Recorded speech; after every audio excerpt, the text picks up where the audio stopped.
وشاركت بقصيدة اسمها الدمعة.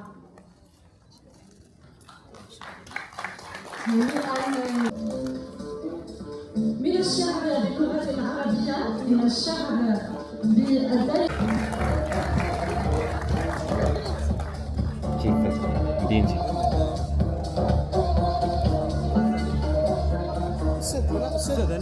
مبروك الأستاذة أمل الرحماوي، وشاركت بقصيدة تحمل عنوان لست شجرة.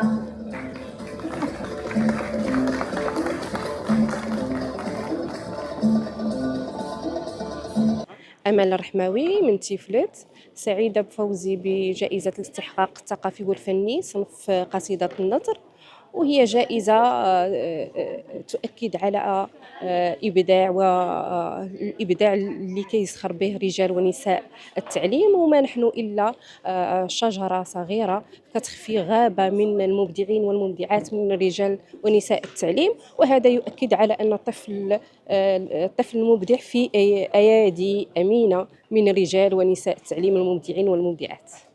صباح بن داود، شاعرة وزجالة من مدينة تيفلت، الحائزة على الجائزة الأولى للشعر صنف الزجل.